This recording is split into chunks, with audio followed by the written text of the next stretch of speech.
ಇರಲ್ಲ ಅನ್ನೋ ಭ್ರಮೇಲಿದ್ದಾಳೆ. ನೀನೇನ್ ಕಳಿಸ್ಬಿಟ್ಟೆ ನಾನು ಹೋಗೋದು ಅಂತ ಗಿಲ್ಲಿಗೆ ಹೇಳ್ತಾ ಇದ್ಲು. ಕಾನ್ಫಿಡೆನ್ಸ್ ಇರ್ಬೇಕು, ತುಂಬಾ ಓವರ್ ಕಾನ್ಫಿಡೆನ್ಸ್ ಇದೆ. Super Sunday with Sudeepa. Okay, Gilli versus Rakshita, ಇವರಿಬ್ಬರಲ್ಲಿ ಬಿಗ್ ಬಾಸ್ ಮನೇಲಿ ಮೊದಲು ಆಚೆ ಹೋಗ್ತಕ್ಕಂಥ ಕಂಟೆಸ್ಟೆಂಟ್ ಯಾರು? ನಾನು ವಿಡಿಯೋ ಮೊದಲಿನಲ್ಲೇ ನಿಮಗೆ ಶುರುನಲ್ಲೇ ಈ ಒಂದು ಕ್ವಶನ್ ಕೇಳ್ತಾ ಇದ್ದೀನಿ. ಗಿಲ್ಲಿ ವರ್ಸಸ್ ರಕ್ಷಿತಾ ಶೆಟ್ಟಿ, ಇವರಿಬ್ಬರಲ್ಲಿ ಯಾರು ಫಸ್ಟ್ ಬಿಗ್ ಬಾಸ್ ಮನೆಯಿಂದ ಆಚೆ ಹೋಗ್ತಾರೆ? ಇವರಿಬ್ಬರಲ್ಲಿ ಯಾರು ಬಿಗ್ ಬಾಸ್ ವಿನ್ನರ್ ಆಗ್ತಾರೆ? ಇದನ್ನ ಆನ್ಸರ್ ಮಾಡಿ. ಇನ್ನ ಈಗಷ್ಟೇ ಬಿಗ್ ಬಾಸ್ನ ಒಂದು ಪ್ರೊಮೋ ನೋಡಿದೆ. ಆ ಒಂದು ಪ್ರೊಮೋದಲ್ಲಿ ಬಿಟ್ಕೊಟ್ಟಿರ್ತಕ್ಕಂಥ ಹಿಂಟ್ ಏನು? ಇವತ್ತಿನ ಪ್ರೊಮೋ ಬಗ್ಗೆ ಒಂದಷ್ಟು ಮಾತುಕತೆ ಮಾಡಬೇಕಾಗಿದೆ. ಏನಪ್ಪಾ ಅಂತಂದ್ರೆ, ಇವತ್ತು ಬಿಗ್ ಬಾಸ್ ಅಲ್ಲಿ ವಾರದ ಕತೆ ಕಿಚ್ಚನ ಜೊತೆ ಸುದೀಪ್ ಸರ್ ಒಂದು ಟಾಸ್ಕ್ ಅನ್ನ ಕೊಟ್ಟಿದ್ದಾರೆ. ಎಲ್ಲರ ತಲೆ ಮೇಲೆ ಬಲೂನ್ಗಳನ್ನ ನಾವು ನೋಡ್ಬೋದು. ಸೊ ಆ ಬಲೂನ್ಗಳನ್ನ ಕಟ್ಟಿ ಯಾರು ಭ್ರಮೇಲ್ ಬದುಕ್ತಾ ಇದ್ದಾರೆ ಅಂಥವ್ರ ಒಂದಷ್ಟು ಭ್ರಮೆಗಳನ್ನ ಹೇಳ್ಬೇಕು, ಸರಿಯಾದ ಕಾರಣಗಳನ್ನ ಕೊಡಬೇಕು. ಸೊ ಇಂಥವ್ರು ಈ ಭ್ರಮೇಲ್ ಬದುಕ್ತಾ ಇದ್ದಾರೆ ಅಂತಂದೇಳಿ ಅದನ್ನ ನೋಟ್ ಮಾಡಿ ಅವರ ಬಲೂನನ್ನ ಹೊಡಿಬೇಕು. ಇಷ್ಟೇ ಕಾನ್ಸೆಪ್ಟ್. ಸೊ ಈ ಒಂದು ಕಾನ್ಸೆಪ್ಟ್ ಇರ್ತಕ್ಕಂಥ ಒಂದು ಪ್ರೊಮೋ ಬಿಟ್ಕೊಟ್ಟಿದ್ದಾರೆ. ಹಾಗಾದ್ರೆ ಈ ಒಂದು ಪ್ರೊಮೋದಲ್ಲಿ ಹೈಲೈಟ್ ಆಗಿರ್ತಕ್ಕಂಥ ಕ್ಯಾರೆಕ್ಟರ್ಗಳು ಬಂದು ಗಿಲ್ಲಿ, ಮ್ಯೂಟೆಂಟ್ ರಘು, ರಕ್ಷಿತಾ, ಕಾವ್ಯ, ರಾಶಿಕಾ, ಇಷ್ಟು ಜನ. ಹಾಗಾದ್ರೆ ಯಾರನ್ನ ಚೂಸ್ ಮಾಡಿದ್ರು, ಯಾರ್ಯಾರಿಗೆಲ್ಲ ಬೆಂಡೆತ್ತಿದ್ದಾರೆ, ಯಾರ್ಯಾರಿಗೆ ಎನಿಮಿ ಆದ್ರು, ಯಾರ್ಯಾರಿಗೆ ಶತ್ರುಗಳಾಗಿದ್ದಾರೆ, ಯಾರು ಒಂದಷ್ಟು ಜನ ಫ್ರೆಂಡ್ಸ್ ಆಗುವಂತ ಲಕ್ಷಣಗಳು ಎದ್ದು ಕಾಣ್ತಾ ಇದೆ. ಬನ್ನಿ ಇವತ್ತಿನ ಪ್ರೊಮೋ ನೋಡ್ಕೊಂಡು, ಪರ್ಟಿಕ್ಯುಲರ್ ಈ ಪ್ರೊಮೋ ನೋಡ್ಕೊಂಡು ಡಿಸ್ಕಷನ್ ಶುರು ಮಾಡೋಣ. ಮೊದಲನೇದಾಗಿ ಈ ವ್ಯಕ್ತಿ ಒಂದು ಭ್ರಮೆಯಲ್ಲಿದ್ದಾರೆ. ರಘು ಅಣ್ಣ ಅವ್ರನ್ನ ಫ್ರೆಂಡ್ಶಿಪ್ ಅನ್ನೋ ಹೆಸರಲ್ಲಿ ಓಕೆ, ನಾನು ಸ್ಟಾರ್ಟಿಂಗ್ ಅಲ್ಲೇ ಹೇಳಿದೆ ಏನಪ್ಪಾ ಅಂತಂದ್ರೆ, ಎಲ್ಲರೂ ತಲೆಗೆ ಒಂದಷ್ಟು ಬಲೂನ್ಗಳನ್ನ ಕಟ್ಟಿದ್ದಾರೆ, ನಾವು ನೋಡ್ಬೋದು. ಆ ಬಲೂನ್ಗಳನ್ನ ಕಟ್ಟಿ ಅಲ್ಲಿ ಕ್ವಶನ್ ಕೇಳ್ತಾ ಇದ್ದಾರೆ ಸುದೀಪ್ ಸರ್. ಈ ವ್ಯಕ್ತಿ ಒಂದು ಭ್ರಮೇಲ್ ಬದುಕ್ತಾ ಇದ್ದಾರೆ, ಆ ಭ್ರಮೆ ಏನು ಅಂತಂದೇಳಿ ಹೇಳ್ಬಿಟ್ಟು ಅವ್ರ ತಲೆಯಲ್ಲಿರ್ತಕ್ಕಂಥ ಬಲೂನನ್ನ ಹೊಡಿಬೇಕು. ಇದು ಸುದೀಪ್ ಸರ್ ಕೇಳಿರ್ತಕ್ಕಂಥದ್ದು. ಈಗ ಇದಕ್ಕೆ ಗಿಲ್ಲಿ ಯಾವ ಒಬ್ಬ ವ್ಯಕ್ತಿನ ಭ್ರಮೇಲಿದ್ದಾರೆ ಅಂತ ಚೂಸ್ ಮಾಡಿದ್ದಾನೆ, ಯಾವ ವ್ಯಕ್ತಿ ಹೆಸರನ್ನ ತಗೊಂಡಿದ್ದಾನೆ ಅನ್ನೋದು ಕೂಡ ನಾವು ನೋಡ್ಬೋದು ಇಲ್ಲಿ. ಬನ್ನಿ ಏನೆಲ್ಲ ರೀಸನ್ ಕೊಟ್ಟಿದ್ದಾರೆ ನೋಡೋಣ. ರಘು ಅಣ್ಣ ಅವ್ರನ್ನ ಫ್ರೆಂಡ್ಶಿಪ್ ಅನ್ನೋ ಹೆಸರಲ್ಲಿ ಅವ್ರಿಗೆ ಅವಮಾನ ಮಾಡಿ ನೋವು ಮಾಡ್ತಾ ಇದೀನಿ ಅಂತ ಅವ್ರ ಭ್ರಮೇಲ್ ಅನ್ಕೊಂಡವ್ರೆ. ಓಕೆ, ಮೊದಲನೇದಾಗಿ ಗಿಲ್ಲಿ ಮ್ಯೂಟೆಂಟ್ ರಘು ಅವ್ರನ್ನ ಚೂಸ್ ಮಾಡಿದ್ದಾರೆ. ಚೂಸ್ ಮಾಡ್ಬಿಟ್ಟು ಕೊಟ್ಟಿರ್ತಕ್ಕಂಥ ರೀಸನ್ ಏನಪ್ಪಾ ಅಂತಂದ್ರೆ, ರಘು ಅಣ್ಣನ್ ಚೂಸ್ ಮಾಡ್ತಾ ಇದ್ದೀನಿ, ಅವರೊಂದು ಭ್ರಮೇಲ್ ಬದುಕ್ತಾ ಇದ್ದಾರೆ. ಆ ಭ್ರಮೆ ಏನಪ್ಪಾ ಅಂತಂದ್ರೆ, ಫ್ರೆಂಡ್ಶಿಪ್ ಅನ್ನೋ ಹೆಸರಲ್ಲಿ ನಾನು ಅವ್ರನ್ನ ಯೂಸ್ ಮಾಡ್ಕೊಂಡು ಅವ್ರಿಗೆ ಅವಮಾನ ಮಾಡ್ತಾ ಇದ್ದೀನಿ, ನೋವು ಮಾಡ್ತಾ ಇದ್ದೀನಿ ಅಂತ ಅವ್ರು ಅನ್ಕೊಂಡಿದ್ದಾರೆ. ಆ ಒಂದು ಭ್ರಮೇಲ್ ಬದುಕ್ತಾ ಇದ್ದಾರೆ. ಹಾಗಾಗಿ ನಾನು ಅವರ ಒಂದು ಬಲೂನನ್ನ ಹೊಡೆದು ಈ ಒಂದು ಟಾಸ್ಕ್ ಅಲ್ಲಿ ಇವ್ರನ್ನ ಚೂಸ್ ಮಾಡ್ತಾ ಇದ್ದೀನಿ ಅಂತ ಗಿಲ್ಲಿ ಕೊಟ್ಟಿರ್ತಕ್ಕಂಥ ರೀಸನ್. ಅಫ್ಕೋರ್ಸ್ ಇದು ಒಂದ್ ಕಡೆ ಕರೆಕ್ಟ್ ಅಂತಾನೆ ಹೇಳ್ಬೋದು. ಯಾಕೆ ಅಂತಂದ್ರೆ, ಫ್ರೆಂಡ್ಸ್ ಅಂತ ಬಂದಾಗ, ಫ್ರೆಂಡ್ಶಿಪ್ ಅಂತ ಬಂದಾಗ ಕಾಲೆಳೆಯೋದಾಗ್ಲಿ, ನೋವು ಮಾಡೋದಾಗ್ಲಿ, ಒಂದಷ್ಟು ಜಗಳ ಆಡೋದಾಗ್ಲಿ ಎಲ್ಲ ಕಾಮನ್ ಇದು. ಬಟ್ ಇದನ್ನ ಅರ್ಥ ಮಾಡ್ಕೊಳ್ದೆ ಹೊರಗಡೆ ನನಗೊಂದಷ್ಟು ಹೆಸರು ಮಾಡ್ಕೊಂಡಿದ್ದೀನಿ, ಹೊರಗಡೆ ನನಗೊಂದಷ್ಟು ಜನ ಫ್ಯಾನ್ಸ್ ಇದ್ದಾರೆ ಅಂತಂದೇಳಿ.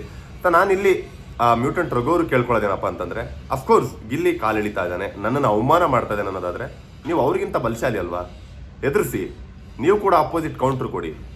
ನಿಮಗೆ ಮಾತಾಡೋಕ್ಕಾಗ್ತಾ ಇಲ್ಲ ಅಂತ ಅಲ್ಲಿ ನೀವು ಫಸ್ಟ್ ಆಫ್ ಆಲ್ ಮಾತಲ್ಲಿ ನೀವು ಅವ್ರಿಗಿಂತ ವೀಕ್ ಇದ್ದೀರ ಅನ್ನೋದನ್ನ ಈ ಒಂದು ವಿಚಾರದಲ್ಲಿ ತೋರಿಸ್ಕೊಂಡಿದ್ದಾರೆ, ಅಷ್ಟೇ, ಇನ್ನೇನಿಲ್ಲ. ಸೊ ಅದನ್ನ ನಾನು ಹೇಳಕ್ಕೆ ಇಷ್ಟಪಡ್ತೀನಿ. ಅದನ್ನ ಒಬ್ಬ ವ್ಯಕ್ತಿನ ಮಾತಲ್ಲಿ ಗೆಲ್ಲಕ್ಕಾಗ್ತಿಲ್ಲ ಅಂದ ತಕ್ಷಣ ಇಮಿಡಿಯೇಟ್ ಆಗಿ ಆ ವ್ಯಕ್ತಿ ನೋಡಿ ನಾವು ಭಯ ಬಿದ್ದಿದ್ದೀವಿ ಅಂದ ತಕ್ಷಣ ಸಡನ್ ಆಗಿ ಆ ವ್ಯಕ್ತಿನ ನಾವು ಕೆಟ್ಟದಾಗ ಪೋಟ್ರೆ ಮಾಡೋದು, ಆ ವ್ಯಕ್ತಿ ಫ್ರೆಂಡ್ಶಿಪ್ನೇ ನಾವು ಕೆಟ್ಟದಾಗ ತೋರಿಸೋದು, ಇದು ಎಲ್ಲ ಒಂದು ಕಡೆ ಸರಿ ಅಂತ ನನಗೆ ಅನಿಸ್ತಿಲ್ಲ. ಸೊ ಮ್ಯೂಟೆಂಟ್ ರಘು ಅವರು ಅದನ್ನು ಆಕ್ಸೆಪ್ಟ್ ಮಾಡ್ಕೊಳ್ಳಿ ಅಂತ ನಾನು ಹೇಳ್ತಾ ಇಲ್ಲ. ಅಫ್ಕೋರ್ಸ್ ಅವರು ಕೂಡ ಅದನ್ನು ಕಾಂಪಿಟೇಟಿವ್ ತಗೊಂಡು ಅವರು ಕೂಡ ಗಿಲ್ಲಿ ಕಾಲೆಳಿಲಿ, ಅವರು ಕೂಡ ಇನ್ನೊಬ್ಬ ವ್ಯಕ್ತಿನ ಜೊತೆಲಿ ಇಟ್ಕೊಂಡು ಅವನ ಕಾಲೆಳಿಲಿ, ಅದು ಇನ್ನೂ ಮಜವಾಗಿರುತ್ತಲ್ಲ ನೋಡೋದಕ್ಕೆ, ಇನ್ನೂ ಕಾಂಪಿಟೇಟಿವ್ ಆಗಿರುತ್ತೆ. ಇದು ನನ್ನ ಒಂದು ಅನಿಸಿಕೆ. ಇನ್ನು ನೆಕ್ಸ್ಟ್ ಯಾರೆಲ್ಲ ಚೂಸ್ ಮಾಡಿದ್ದಾರೆ ನೋಡೋಣ. ರಕ್ಷಿತಾ ಅಂದ್ರೆ ಅವಳ ತಲೆಯಲ್ಲಿ ಲೈಕ್ ಶೀಸ್ ಪರ್ಫೆಕ್ಟ್ ಅನ್ನೋದಿದೆ ಸರ್. ಅವಳು ಹೇಳಿದ್ದೆ ಎಲ್ಲ. ಓಕೆ, ರಕ್ಷಿತಾ ಅಂತಂದೇಳಿ ಮತ್ತೊಂದು ಹೆಸರು ಬಂದಿದೆ. ರಕ್ಷಿತಾನ ಚೂಸ್ ಮಾಡಿರ್ತಕ್ಕಂಥದ್ದು ರಾಶಿಕಾ, ಹಾಗೆ ಗ್ಯಾಪ್ ಅಲ್ಲಿ ಧನುಷ್ ಅವ್ರನ್ನು ಕೂಡ ತೋರಿಸಿದ್ದಾರೆ. ಸೊ ಇಲ್ಲಿ ನಾವು ಅಬ್ಸರ್ವ್ ಮಾಡೋದಾದ್ರೆ ರಾಶಿಕಾ ಮತ್ತೆ ಧನುಷ್ ಇಬ್ರು ಕೂಡ ಇವ್ರನ್ನ ಚೂಸ್ ಮಾಡಿದ್ದಾರೆ. ಸೊ ಇಲ್ಲಿ ನಾವೊಂದನ್ನು ಅಬ್ಸರ್ವ್ ಮಾಡ್ಬೋದು. ಏನಪ್ಪಾ ಅಂತಂದ್ರೆ, ಇವರಿಬ್ರು ಕೂಡ ಬಿಗ್ ಬಾಸ್ ಮನೆ ಒಳಗಡೆ ಬಂದಿದ್ದಾಯ್ತು, ಸೀಕ್ರೆಟ್ ರೂಮ್ ಇಂದ ಒಳಗಡೆ ಬಂದಿದ್ದಾಯ್ತು. ಸೊ ಇವ್ರು ಹೋಗಿದ್ದಾರೆ ಅನ್ನೋದಕ್ಕಿಂತ ಹೆಚ್ಚಾಗಿ ಇಲ್ಲಿ ರಕ್ಷಿತನ ಚೂಸ್ ಮಾಡಿದಾಗಲಿ, ಧ್ರುವಂತ್ ಅವ್ರನ್ನ ಚೂಸ್ ಮಾಡಿದಾಗಲಿ, ಇಲ್ಲಿ ಎಲ್ಲೋ ಒಂದು ಕಡೆ ಅಯ್ಯೋ ಹೋಗಿದ್ರು ಮತ್ತೆ ವಾಪಸ್ ಬಂದ್ಬಿಟ್ರಲ್ಲಪ್ಪ, ಇನ್ನು ಮುಂದೆ ಇವ್ರನ್ನ ಹೇಗಾದ್ರೂ ಮಾಡಿ ಮುಂದಿನ ವಾರದಲ್ಲಿ ಅವ್ರನ್ನ ಆಚೆ ಕಳ್ಸೋದಕ್ಕೆ ಏನಾದ್ರು ಪ್ಲಾನ್ ಮಾಡಬೇಕು ಅನ್ನೋದು ಕೂಡ ಬಿಗ್ ಬಾಸ್ ಮನೆ ಕಂಟೆಸ್ಟೆಂಟ್ಗಳ ಒಂದು ಸ್ಟ್ರಾಟಜಿ ಆಗಿರುತ್ತೆ. ಸೊ ಆ ಒಂದು ಕಾರಣಕ್ಕೂ ಕೂಡ ಚೂಸ್ ಮಾಡ್ಬೋದು, ಹೇಳಕ್ಕಾಗಲ್ಲ. ಯಾಕೆಂದ್ರೆ ಒಂದು ವಾರ ರಕ್ಷಿತಾ ಅಲ್ಲಿ ಜೊತೆಲಿ ಇಲ್ಲ ಅಂದ್ರೂ ಕೂಡ ಸಡನ್ ಆಗಿ ಎಲ್ಲರೂ ಕೂಡ ರಕ್ಷಿತನ ಚೂಸ್ ಮಾಡ್ತಾ ಇದ್ದಾರೆ. ಹಾಗಂತ ನಾನು ರಕ್ಷಿತನ ಪರವಾಗಿ ಮಾತಾಡ್ತಾ ಇದ್ದೀನಿ ಅಂತಲ್ಲ, ಅದು ಎಲ್ಲೋ ಒಂದು ಕಡೆ ಬಿಗ್ ಬಾಸ್ ಮನೆಯ ಕಂಟೆಸ್ಟೆಂಟ್ಗಳ ಮೈಂಡ್ ಸೆಟ್ ಹೆಂಗೆ ವರ್ಕ್ ಆಗುತ್ತೆ ಅನ್ನೋದನ್ನ ನಾನು ಅಬ್ಸರ್ವ್ ಮಾಡಿ ಹೇಳ್ತಾ ಇದ್ದೀನಿ ಅಷ್ಟೇ. ಸೊ ಇಲ್ಲಿ ರಾಶಿಕಾ ಒಂದು ರೀಸನ್ ಅನ್ನ ಕೊಡ್ತಾರೆ.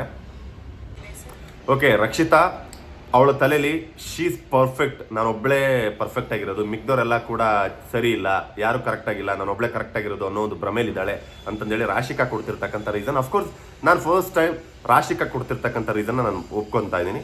ನಾನು ಅವಳು ಮಾತಾಡುವಂಥ ಮಾತಲ್ಲಿ ಯಾವಾಗಲೂ ಕೂಡ ಒಂದು ಫೇವರಿಸಮ್ ಇರ್ತಾ ಇತ್ತು. ಬಟ್ ಫಸ್ಟ್ ಟೈಮ್ ರಕ್ಷಿತಾ ಬಗ್ಗೆ ಹೇಳಿದಂಥ ಮಾತು ಯಾಕೆ ಈ ಮಾತನ್ನು ಹೇಳ್ತಾ ಇದ್ದೀನಿ ಅಂತಂದರೆ, ಶೀಸ್ ಪರ್ಫೆಕ್ಟ್ ಅಂತ ಅವಳು ಫಿಕ್ಸ್ ಆಗಿಬಿಟ್ಟಿದ್ದಾಳೆ.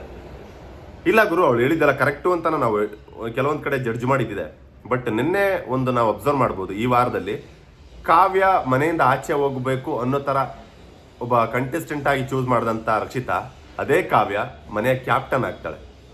ನಾನು ಹೇಳೋದೇನಂತಂದ್ರೆ, ನಾವು ಒಬ್ಬ ವ್ಯಕ್ತಿನ ಚೂಸ್ ಮಾಡ್ತಾ ಇದೀವಿ ಅಂತಂದ್ರೆ, ಅಂದ್ರೆ ವೀಕ್ ಅಂತ ನಾಮಿನೇಟ್ ಮಾಡ್ತಾ ಇದೀವಿ ಅಂತಂದ್ರೆ, ಆ ವ್ಯಕ್ತಿ ವಾರದ ಕೊನೆಯಲ್ಲಿ ಆ ವ್ಯಕ್ತಿ ಮನೆಗೆ ಹೋಗೋದಕ್ಕೆ ಡಿಸರ್ವ್ ಆಗಿದ್ದ ಅಂತಂದ್ರೆ ನಮ್ಮ ನಿರ್ಧಾರ ಕರೆಕ್ಟ್ ಆಗಿದೆ ಅಂತ ಅರ್ಥ, ನಾವು ಕರೆಕ್ಟ್ ಆಗಿದ್ದೀವಿ ಅಂತ ಅರ್ಥ, ಹೊರಗಡೆ ನೋಡುವಂಥ ಆಡಿಯನ್ಸ್ ನಮ್ಮನ್ನ ಇಷ್ಟಪಡ್ತಾ ಇದ್ದಾರೆ ಅಂತ ಅರ್ಥ. ಸೊ ಇದನ್ನ ನೋಡ್ಬಿಟ್ಟು ಓಕೆ, ಈ ವ್ಯಕ್ತಿ ಕರೆಕ್ಟಾಗಿ ಚೂಸ್ ಮಾಡ್ತಾನೆ, ಕರೆಕ್ಟಾಗಿ ನಾಮಿನೇಟ್ ಮಾಡ್ತಾನೆ, ಕರೆಕ್ಟಾಗಿರ್ತಕ್ಕಂಥ ರೀಸನ್ಸ್ ಕೊಡ್ತಾನೆ ಅಂತ. ಬಿಗ್ ಬಾಸ್ ಮನೇಲಿ ಕರೆಕ್ಟಾಗಿರ್ತಕ್ಕಂಥ ವ್ಯಕ್ತಿನ ನಾಮಿನೇಟ್ ಮಾಡೋದಕ್ಕಿಂತ ಹೆಚ್ಚಾಗಿ ಕರೆಕ್ಟಾಗಿರ್ತಕ್ಕಂಥ ರೀಸನ್ಸ್ ಕೊಡೋದು ತುಂಬಾ ಇಂಪಾರ್ಟೆಂಟ್ ಆಗುತ್ತೆ. ಸೊ ಆ ಒಂದು ವಿಚಾರದಲ್ಲಿ ಎಲ್ಲೋ ಒಂದು ಕಡೆ ರಕ್ಷಿತಾ ಪರ್ಸ್ನಲ್ ಅವರ ಒಂದು ಶತ್ರುತ್ವ ಏನಿರುತ್ತೆ ಮನಸ್ಸಲ್ಲಿ, ಸೊ ಅದು ಎಲ್ಲೋ ಒಂದು ಕಡೆ ಪರ್ಸ್ನಲ್ ಅಟ್ಯಾಕ್ಸ್ ಕಾಣಿಸ್ತಾ ಇರುತ್ತೆ ಅನಿಸುತ್ತೆ. ಸೊ ಶೀಸ್ ಪರ್ಫೆಕ್ಟ್ ಅನ್ನೋದೇ, ನಾನು ಕೊಡೋದೇ ಸರಿ, ನಾನು ಹೇಳೋದೇ ಸರಿ. ಕೆಲವೊಂದ್ಸಲ ವಾರದಲ್ಲಿ ಸುದೀಪ್ ಸರ್ ಎದುರುಗಡೆ ನಿಂತಾಗ ಅವ್ರ ಮಾತನ್ನ ಕೇಳಿಸ್ಕೊಳ್ಳೋದಕ್ಕಿಂತ ನಾನೇ ಒಂದಷ್ಟು ಮಾತಾಡೋಣ ಅಂತ ಹೋಗ್ತಿರ್ತಾರೆ. ಇಟ್ಸ್ ಓಕೆ, ಅದೊಂದು ತುಂಟಾಟ, ನೋಡೋದಕ್ಕೂ ಮುದ್ದಾಗಿರುತ್ತೆ. ಬಟ್ ಎಲ್ಲ ಟೈಮಲ್ಲೂ ಕೂಡ ಅದು ವರ್ಕ್ ಆಗಲ್ಲ. ಇದಾದ್ಮೇಲೆ ನೆಕ್ಸ್ಟು, ಅವಳು ಹೇಳಿದ್ದೆ ಎಲ್ಲ ಕರೆಕ್ಟ್ ಒಪಿನಿಯನ್, ಮತ್ತೆ ಅವಳನ್ನ ಬಿಟ್ಟರೆ ಬೇರೆ ಯಾರು ಇಲ್ಲ ಅನ್ನೋ ಭ್ರಮೆಯಲ್ಲಿದ್ದಾರೆ. ಓಕೆ, ನಾವಿಲ್ಲಿ ಧ್ರುವಂತ್ ಅವರ ಒಂದು ಸ್ಟೇಟ್ಮೆಂಟ್ನ ಕೂಡ ಅಬ್ಸರ್ವ್ ಮಾಡ್ಬೋದು. ಧ್ರುವಂತ್ ಅವ್ರು ಕೂಡ ಒಂದು ಮಾತು ಹೇಳ್ತಾ ಇದ್ದಾರೆ, ನಾನು ಹೇಳಿದ್ದೆ ಕರೆಕ್ಟು, ನಾನೇ ಸರ್ವಶ್ರೇಷ್ಠ ಅನ್ನೋ ರೀತಿ. ಅದೇ ಅವ್ರು ಹೇಳ್ತಾ ಇರೋದೇನಪ್ಪ ಅಂತಂದ್ರೆ, ನಾನು ಹೇಳಿದ್ದೆ ಕರೆಕ್ಟು, ನಾನು ಹೇಳಿದ್ದೆ ನಡಿಬೇಕು ಅನ್ನೋ ರೀತಿ. ಅವ್ರ ತಲೆಯಲ್ಲಿ ಅದೊಂದು ಭ್ರಮೆ ಕೂತಿದೆ, ಅದರಿಂದ ಆಚೆ ಬರಬೇಕು, ಆ ಒಂದು ಭ್ರಮೆಯಿಂದ ಆಚೆ ಬರಬೇಕು ಅಂತ ಅವರು ಕೂಡ ಅವ್ರ ತಲೆಯಲ್ಲಿ ಇರ್ತಕ್ಕಂಥ ಬಲೂನನ್ನು ಹೊಡಿತಾ ಇದ್ದಾರೆ. ಧ್ರುವಂತ್ ಅವರು ಹೇಳೋ ಪ್ರಕಾರ ನಾನು ಒಪ್ಕೊಂತೀನಿ. ಬಿಕಾಸ್ ಏನಕ್ಕೆ ಅಂತಂದ್ರೆ, ಬಿಗ್ ಬಾಸ್ ಮನೇಲಿ ಧ್ರುವಂತ್ ಮತ್ತೆ ರಕ್ಷಿತಾ ಶೆಟ್ಟಿನ ಇಬ್ಬರನ್ನೂ ಕೂಡ ಸೀಕ್ರೆಟ್ ರೂಮಲ್ಲಿ ಇಟ್ಟಾಗ ನಾನು ಅನ್ಕೊಂಡಿದ್ದೇನಂತಂದ್ರೆ, ಈ ರಕ್ಷಿತಾ ಶೆಟ್ಟಿ ಕೈಲಿ ಧ್ರುವಂತ್ ಸತ್ತ ಅಂತ ನಾನು ಅನ್ಕೊಂಡೆ. ಬಟ್ ಧ್ರುವಂತ್ ಅವರು ರಕ್ಷಿತಾ ಶೆಟ್ಟಿಯ ಒಂದಷ್ಟು ಡಿಸಿಷನ್ ಯಾವ ರೀತಿ ತಗೋತಾರೆ ಅನ್ನೋದನ್ನ ಎಕ್ಸ್ಪೋಸ್ ಮಾಡಿದ್ರು ಅನ್ನೋದು ನಮ್ಗೆಲ್ಲರಿಗೂ ಕೂಡ ನಾವು ನೋಡಿದ್ವಿ. ಈ ವಾರದಲ್ಲಿ ಸಾಕಷ್ಟು ಜನ ಹೊರಗಡೆ ಚರ್ಚೆ ಮಾಡ್ತಿರೋದನ್ನೇ. ಧ್ರುವಂತ್ ಒಬ್ಬ ವ್ಯಕ್ತಿನ ಚೂಸ್ ಮಾಡೋ ವಿಚಾರದಲ್ಲಿ ಪ್ರತಿ ವಾರದಲ್ಲಿ ಗೊತ್ತಿಲ್ಲ, ಬಟ್ ಈ ವಾರದಲ್ಲಿ ಒಬ್ಬ ವ್ಯಕ್ತಿನ ಯಾವ ರೀತಿ ಚೂಸ್ ಮಾಡಬೇಕು, ಯಾವ್ದಕ್ಕೆ ಚೂಸ್ ಮಾಡಬೇಕು, ನಾಮಿನೇಟಿಂಗ್ ಯಾರು, ಸೇಫ್ ಮಾಡೋದಕ್ಕೆ ಯಾರು, ಸೊ ಈ ಥರ ವಿಚಾರದಲ್ಲಿ ಕರೆಕ್ಟಾಗಿ ಡಿಸಿಷನ್ ತಗೋತಾ ಇದ್ರು ಅಂತ ಅನಿಸ್ತು ನನಗೆ. ಈ ವಾರದಲ್ಲಿ ಧ್ರುವಂತ್ ಅವರ ಒಂದು ನಿರ್ಧಾರಗಳು ಕರೆಕ್ಟ್ ಆಗಿದೆ ಅಂತ ಅನಿಸ್ತಾ ಇತ್ತು. At the same time Rakshita ಅವರ ಒಂದು ಏನಿತ್ತು, ನಂದೇ ನಡಿಬೇಕು ಅನ್ನೋದು ಕೂಡ ಇದು ಕಾಣಿಸ್ತಾ ಇತ್ತು. ಅದನ್ನ ಧ್ರುವಂತ್ ಅವರು ಹೇಳ್ತಾ ಇರ್ತಕ್ಕಂಥದ್ದು. ಇದಾದ್ಮೇಲೆ ನೆಕ್ಸ್ಟ್ ಕಾವ್ಯ ಅವರು, ಬಿಗ್ ಬಾಸ್ ಮನೆಯಲ್ಲಿ ಅವಳು ಇಲ್ದೆ ಸ್ಪಾರ್ಕೇ ಇರಲ್ಲ ಅನ್ನೋ ಭ್ರಮೇಲಿದ್ದಾಳೆ. ನೀನೇನ್ ಕಳಿಸ್ಬಿಟ್ಟೆ ನಾನು ಹೋಗೋದು ಅಂತ ಗಿಲ್ಲಿಗೆ ಹೇಳ್ತಾ ಇದ್ಲು. ಕಾನ್ಫಿಡೆನ್ಸ್ ಇರಬೇಕು, ತುಂಬಾ ಓವರ್ ಕಾನ್ಫಿಡೆನ್ಸ್ ಇದೆ. ಓಕೆ, 3 ರೀಸನ್ಗಳನ್ನ ಕಾವ್ಯ ಅವ್ರು ಕೊಡ್ತಿದ್ದಾರೆ. ಕಾವ್ಯ ಅವ್ರು ಕೊಟ್ಟಂತ 3 ರೀಸನ್ಗಳೇನಪ್ಪ ಅಂತಂದ್ರೆ, ನಾನಿಲ್ದೆ ಬಿಗ್ ಬಾಸ್ ಮನೇಲಿ ಒಂದು ಸ್ಪಾರ್ಕ್ ಇಲ್ಲ ಅಂತ ಹೇಳಿರ್ತಾರೆ. ಹೌದು, ಅದನ್ನ ನಾವು ನಿನ್ನೆ ಬಿಗ್ ಬಾಸ್ ಎಪಿಸೋಡಲ್ಲಿ ಆಲ್ರೆಡಿ ನೋಡಿದ್ವಿ. ನಾನಿಲ್ದೆ ಬಿಗ್ ಬಾಸ್ ಮನೆ ಖಾಲಿ ಇದೆ, ಸ್ಪಾರ್ಕ್ ಇಲ್ಲ ಅಲ್ಲಿ, ನಾನಿದ್ರೆ ಅದೊಂದು ಸ್ಪಾರ್ಕ್ ಇರ್ತಾ ಇತ್ತು ಅನ್ನೋದು ಒಂದು ರೀಸನ್. ಇನ್ನೊಂದು, ಗಿಲ್ಲಿನ ಕಳಿಸ್ಬಿಟ್ಟೆ ನಾನು ಆಚೆ ಹೋಗೋದು ಅನ್ನೋದು 2ನೇ ರೀಸನ್. 3ನೇದು, ಕಾನ್ಫಿಡೆನ್ಸ್ ಇರಬೇಕು, ಆದರೆ ಓವರ್ ಕಾನ್ಫಿಡೆನ್ಸ್ ಇರಬಾರ್ದು ಅನ್ನೋದು. ಅಫ್ಕೋರ್ಸ್ ಈ 3 ಪಾಯಿಂಟ್ಗಳು ಕಾವ್ಯ ಅವ್ರು ಕೊಟ್ಟಂತ ಒಂದು ರೀಸನ್ಗಳು ನಾನು ಡಿಸರ್ವ್ ಅಂತ ಹೇಳಕ್ಕೆ ಇಷ್ಟಪಡ್ತೀನಿ. ಅಫ್ಕೋರ್ಸ್ ಇವತ್ತಿನ ದಿನ ರಕ್ಷಿತಾನ ಒಂದು ಭ್ರಮೆ ಅನ್ನೋ ಒಂದು ಕಾನ್ಸೆಪ್ಟಲ್ಲಿ ಚೂಸ್ ಮಾಡಿ, ಅವಳನ್ನ ಭ್ರಮೆ ಅನ್ನೋ ಒಂದು ಕಾನ್ಸೆಪ್ಟಲ್ಲಿ ನಾಮಿನೇಟ್ ಮಾಡಿ, ಎಲ್ಲರೂ ಕೂಡ ಬಲೂನ್ ಹೊಡೆಯುವಂಥ ಒಂದು ಟಾಸ್ಕಲ್ಲಿ ಎಲ್ಲರೂ ಕೂಡ ಸರಿಯಾಗಿರ್ತಕ್ಕಂಥ ರೀಸನ್ಸ್ ಕೊಟ್ಟರು ಅಂತ ನನಗನ್ನಿಸ್ತಾ ಇದೆ. ಪರ್ಸ್ನಲಿ ನಾನು, ಇದು ಬರೀ ನನ್ನ ಒಂದು ಒಪಿನಿಯನ್ ಅಷ್ಟೇ. ರಕ್ಷಿತಾ ಶೆಟ್ಟಿ ಒಂದು ಮಾತು ಹೇಳಿರ್ತಾಳೆ, ಏನಪ್ಪ ಅಂತಂದ್ರೆ, ಗಿಲ್ಲಿನ ಆಚೆ ಕಳಿಸ್ಬಿಟ್ಟೆ ನಾನು ಹೋಗೋದು ಅಂತಂದೇಳಿ. ಅಫ್ಕೋರ್ಸ್ ಅದು ಕಾಂಪಿಟೇಟಿವ್ ವೇಲಿ ಅದು ಇದ್ದಿದ್ದೆ. ಅಣ್ಣ ತಂಗಿ ಜಗಳ ಆಡೋದು, ಹುಡುಗ ಹುಡುಗಿ ಜಗಳ ಆಡೋದು, ಒಬ್ಬ ಕಂಟೆಸ್ಟೆಂಟ್ ಇನ್ನೊಬ್ಬ ಕಂಟೆಸ್ಟೆಂಟ್ಗೆ ಚಾಲೆಂಜ್ ಹಾಕೋದು, ಅಫ್ಕೋರ್ಸ್ ಅದೊಂದು ಕಾಂಪಿಟೇಟಿವ್ ಇದ್ರೆ ತುಂಬ ಮಜಾ ಇರುತ್ತೆ. ಜಿದ್ದಕ್ಕೆ ಬಿದ್ದು ಆಡಿದಾಗ ಇನ್ನೂ ಮಜಾ ಇರುತ್ತೆ, ಒಪ್ಕೊಂತೀನಿ. ಆ ಒಂದು ವಿಚಾರದಲ್ಲಿ ನಾನು ಏನು ಇದು ಮಾಡೋಕೆ ಹೋಗಲ್ಲ. ಬಟ್ ನಾನು ನೋಡೋಂಥ ಆಡಿಯನ್ಸ್ಗೆ ಅದೊಂದು ಕ್ವಶನ್ ಕೇಳ್ತೀನಿ, ಗಿಲ್ಲಿ ಮತ್ತು ರಕ್ಷಿತಾ ಶೆಟ್ಟಿ ಇವರಿಬ್ಬರಲ್ಲಿ ಮೊದಲು ಬಿಗ್ ಬಾಸ್ ಮನೆಯಿಂದ ಆಚೆ ಬರ್ತಕ್ಕಂಥ ಕಂಟೆಸ್ಟೆಂಟ್ ಯಾರು, ಅದನ್ನು ಮಾತ್ರ ನೀವು ಈ ಒಂದು ವಿಡಿಯೋ ಮೂಲಕ ಕಮೆಂಟಲ್ಲಿ ತಿಳಿಸಿ ಅಂತ ಕೇಳ್ಕೊತೀನಿ. ಓಕೆ, ಇದಿಷ್ಟು ಇವತ್ತಿನ ಈ ಒಂದು ಪ್ರಮೋದ, ಪರ್ಟಿಕ್ಯುಲರ್ ಈ ಒಂದು ಪ್ರಮೋದ ರಿವ್ಯೂ ಆಗಿತ್ತು. ಈ ಒಂದು ಪ್ರಮೋ ರಿವ್ಯೂ ಬಗ್ಗೆ ನಿಮ್ಗೇನು ಅನಿಸುತ್ತೆ ಅದನ್ನು ಹಂಚ್ಕೊಳ್ಳಿ.